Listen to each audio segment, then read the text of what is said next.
I think the winner in week 0 are our student athletes. You know, how cool for these student athletes to be part of these big time early matchups in Division II football. I guess the other winner would be the Division II football selection committee. You know, they've got some games now that they can use at the end of the year that's going to help them.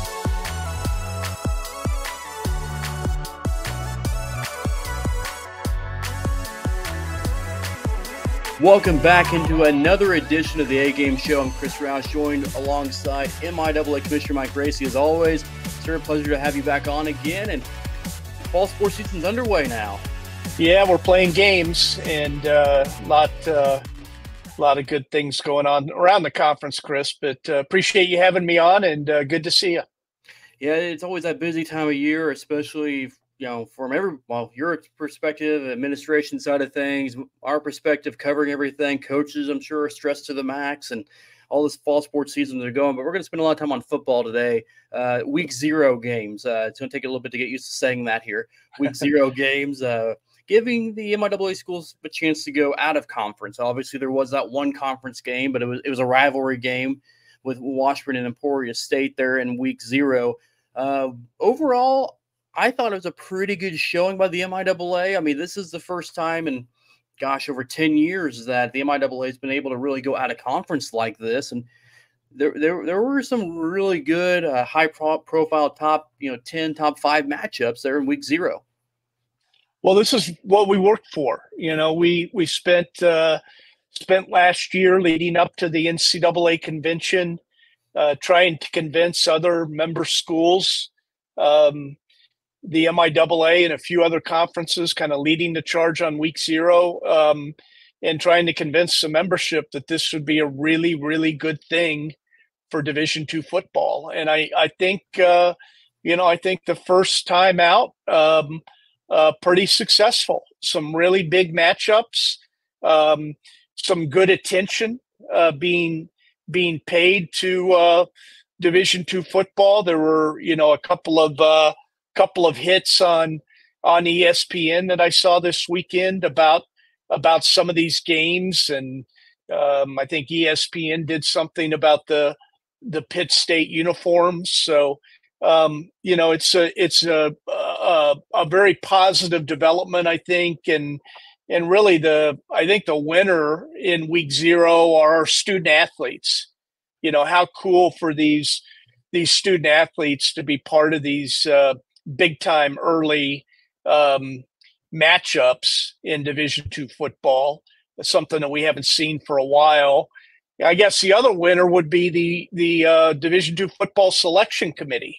You know, they've got some games now that they can use at the end of the year that's going to help them look at these conference versus conference matchups and use that those games to help with selections and seeding. You know, you've got the MIAA, just the MIAA that played against 4 different conferences this past weekend. So you've got results of how the MIAA did against the RMAC, how the MIAA did against the Lone Star, how the MIAA did against the GLIAC.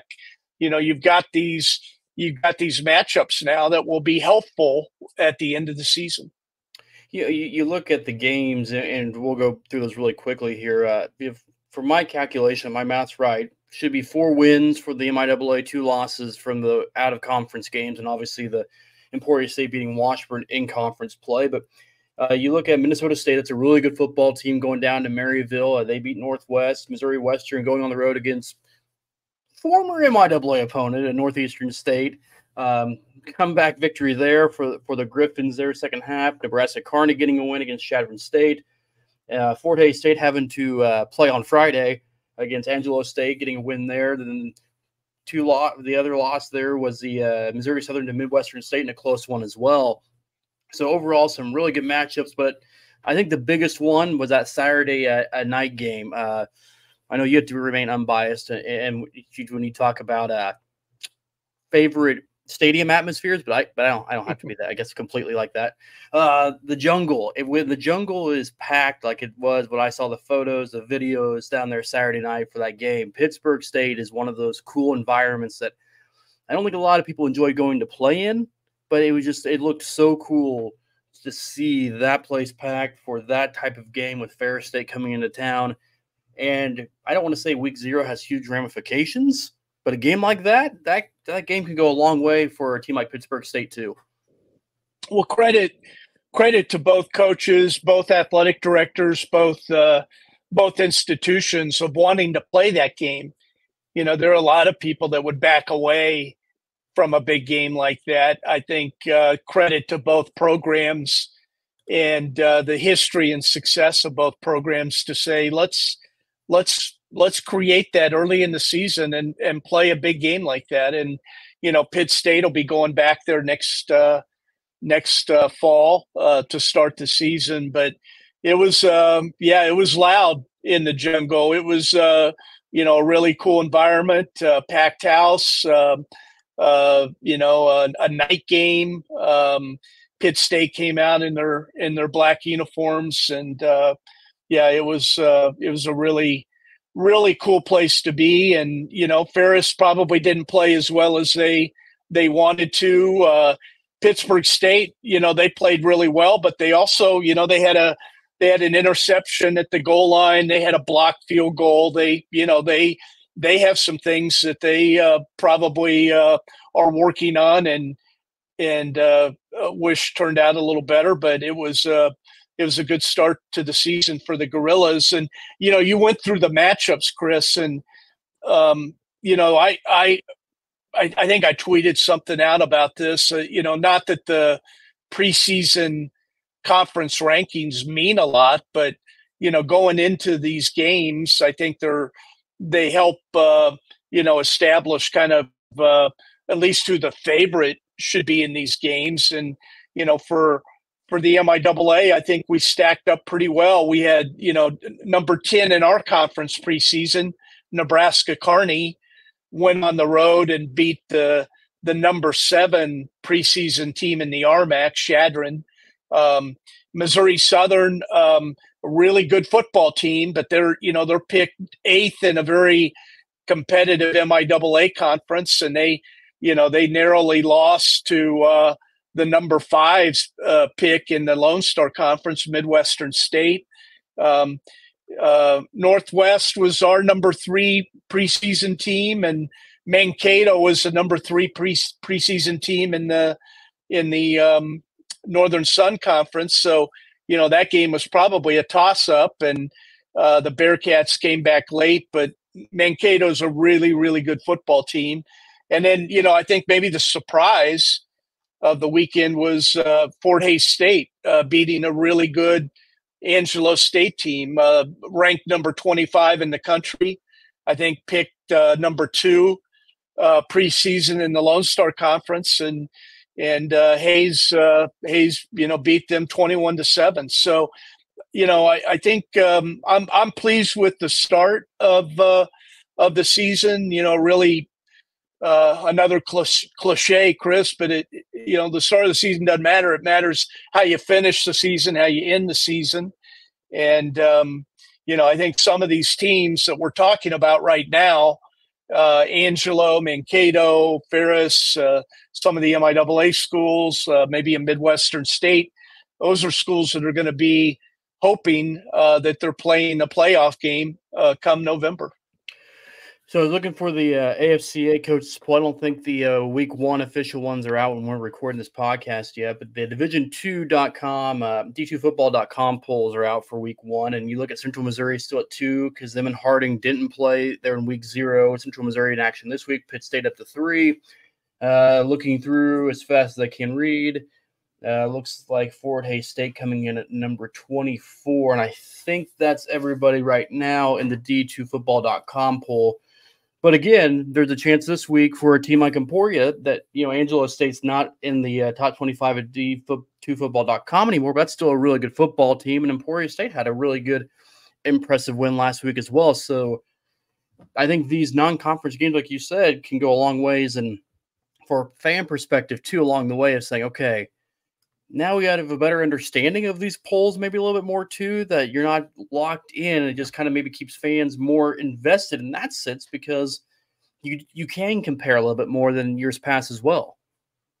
Yeah, and you didn't mention UCO. It'll be interesting to see what Central Oklahoma looks like. They have their first game this weekend against historic Oklahoma rivalry with Langston. So that'll be interesting. But yeah, I think it's a lot of fun for the fans, Chris, to have these games that traditionally we haven't seen, at least not in the MIAA.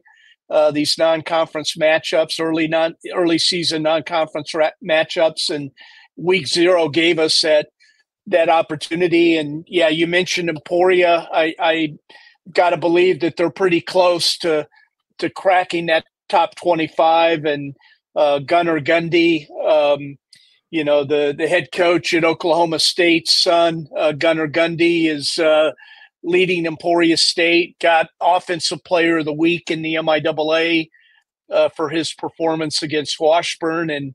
And I think there'll be a lot of eyes on that Emporia game Saturday afternoon against Angelo State. Angelo State, another trip back to Kansas, and I'm sure they're not pleased with how their first trip ended up. So they'll be hungry, and I'm sure they'll be ready to play. And that's our TV game of the week this week too, Chris, on 38th the Spot in Kansas City and surrounding areas. So a big game in Emporia on Saturday. And we'll run through the MIAA schedule here this week for Saturday games as we look at it here. Emporia State hosting, like you said, Angelo State. Central Missouri hosting Northeastern State. Fort Hays State welcoming in Missouri Western. Central Oklahoma take on Langston. Nebraska Kearney welcoming over Northwest. And then Missouri Southern gets Pittsburgh State there. And nice little rivalry there for the Lions and the Gorillas there as one of the 7 o'clock games. And it is fun just kind of looking through the schedule as every week you see that's not an MIAA team or that's not an MIAA team. And you see that throughout the year now instead of there's another MIAA game. It's just that fun part of it that it kind of breaks open the conference schedule throughout the year as well. Yeah, great. And like I said, great for our student athletes. I think in week 3, a top 10 team in Colorado School of Mines will be coming to Topeka to take on the Ichabods. They'll, I think, be heading that way next year. So MIAA fans, we're seeing some of Division II's best teams, coming in and playing these games, and that this is what we hope for when week 0 passed, and it's off to a good start.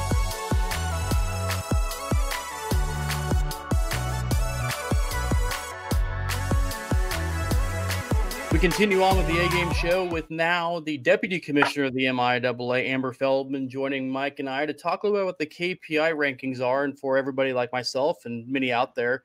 Amber, first off, thank you for coming on with us today. And second, what are the KPI rankings and why are they going to be used now for the MIAA?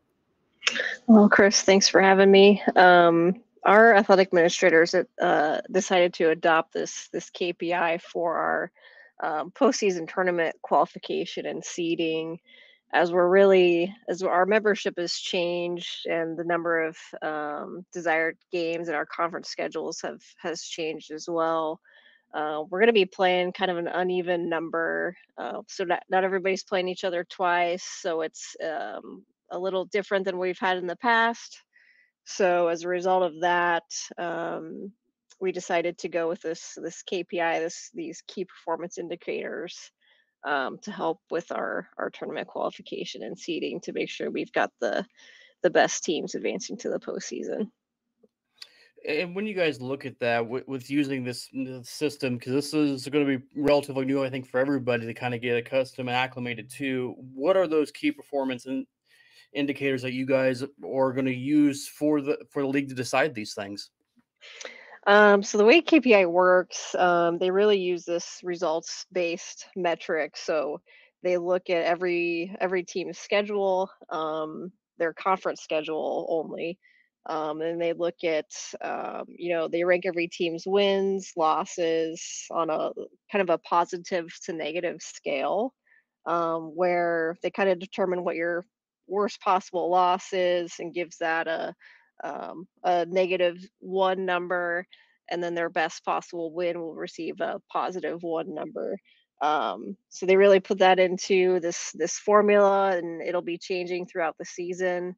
Um, and then we'll be at the end we'll be given this ranking based on that result, and work through our other processes as well to make our bracket.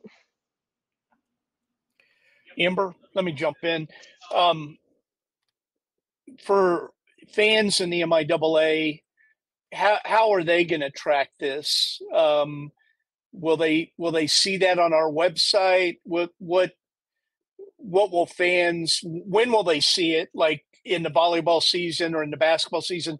When will they see it, and where would they see that information to kind of know where their school stands? So we're still going to have our regular standings on the MIAA website on our standings page, but what our administrators decided to do is about 3 weeks left in the season, we're going to then publish what the standings are at that point, and then we're going to release every Monday. So for volleyball, that'll be our first sport up, and those first rankings will be published on Monday, October 28th. We'll put that out on social media. We'll also have something on our standings page too to link out what that first set of standings looks like on that day. And then from there we'll have another one the week after, and then the week after that, and then we'll have our final rankings released when we release the bracket on that Saturday before the tournament. And this obviously comes with league expansion as well, but giving fans a chance to look at some of these the rankings toward the end of the season, do you think that this could be for both of you really, can that bring more excitement to the final stretch of a regular season, where teams maybe in the past were, okay, you're pretty locked into whatever seed you are, now it may not be as comfortable for some teams as maybe they thought they would be going into the last couple of weeks of the season? I think it could. I mean, we've really looked at Conference Carolinas. They're kind of the model that we looked at for the most part with how they do. We kind of looked at what their standings look like, and they have a little bit different concept. They're kind of split up into 3 divisions in most of their sports, um, but within that bracket, you would see number 2 seed based on win loss kind of jumping over the top seed in their division within the bracket itself. So there could be some movement that people maybe might not be expecting to see, but we're kind of hoping by given kind of that 3 week start of releasing that people have a pretty decent idea where they might stand heading into the last stretch of the season. So I think it could be interesting, maybe exciting to see where people are looking with a few weeks left to play. And Chris, I'll add that, I think the thing that's going to be exciting for our fans, and um, I think this makes sense when you step back and think about it, that it's going to matter who you're playing. This is a tool that really takes into account, the strength of your opponents. So, you could see some changes based on, who you have left on your schedule. And but this concept is it's new and different in the MIAA, but it's something that even some of the Division I conferences are starting to experiment with. And that, it's this idea that who you play matters, and even within your conference schedule, there's got to be something that we're using that kind of measures the strength of your schedule, of your opponents, and you're rewarded, for those quality games, quality wins. And so I think I'm hopeful. It's something that our fans are going to, be excited about and interested in as we near the end of both the volleyball season and the basketball season. And when you look at this too, Amber, there's not a human element to this at this point, right? I mean, this is, you put everything in, the computer will tell, everybody where everybody stands at this point, right? There's not going to be, a group of administrators or athletic administrators having 30% of a input. This is all just the computer rankings, right? Yes, absolutely. I mean, the only thing we might have to deal with is we do have kind of a tiebreaker scenario where, if two teams or a group of teams are within like 0.002 of each other, positive or negative, then we have to deal with that, set that aside, and work through our tiebreaker process. So outside of that, if everything's pretty clean, it's purely based on the numbers and what their system breaks out for us. You're really hoping you get that 0.002 right out of the gate, right? With volleyball, where you have like 3 or 4 teams right between each other. We usually have some ties to deal with, so gives us something to do, makes it a little bit more exciting, but we'll have to wait and see what happens. And I'm sure we'll get into this. This is the last tiebreaker, Chris. We flip the coin. Is that a 2-sided coin or a 1-sided coin? I don't think we've had to use that in my 14 years. Oh, you just caused that one. Yeah, you're going to have that 3 times this year.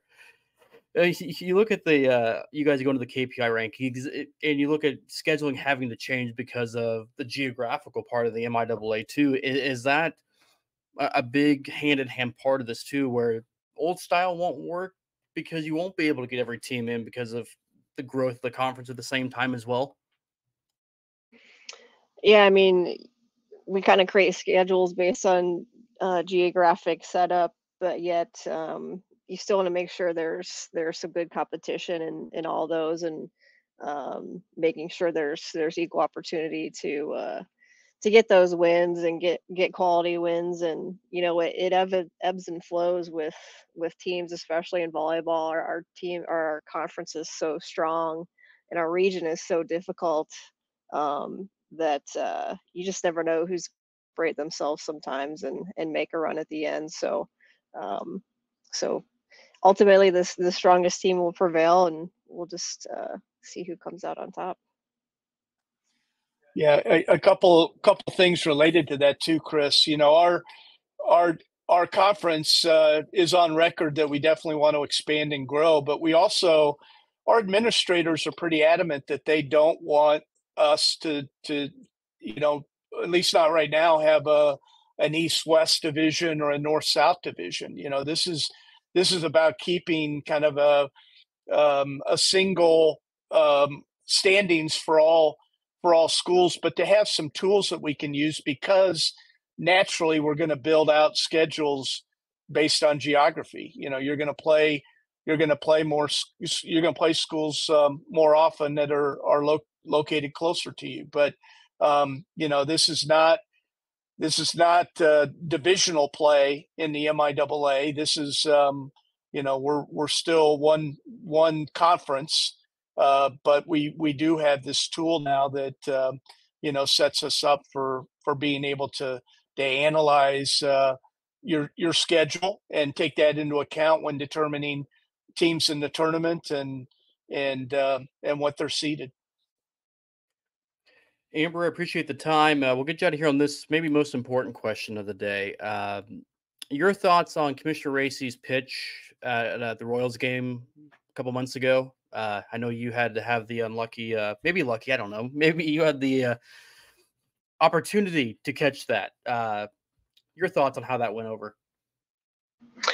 I'm happy I still have fairly quick reflexes to adjust accordingly. So that's a nice way of saying something there. It was still within reach. I'm glad I didn't have to dig it out of the dirt. So I probably prefer that it went high like it did rather than straight into the dirt. So it was a B+, I'd say. And you told me beforehand he has to go off the mound, right? That was you that said you have to go off the mound now. Well, I pretty much told him that since he's got the opportunity for the mound, that if our baseball coaches ever heard that he had that opportunity and didn't take it, that he would never live it down. So that was for his long-term benefit. Long-term benefit of that one. So next time you get out there, Commissioner, now you have to really just throw it in there at this point. There's no trying to aim, right? Yeah, I was trying to throw a curveball and got a little away from me, but I do know who the star of the show was.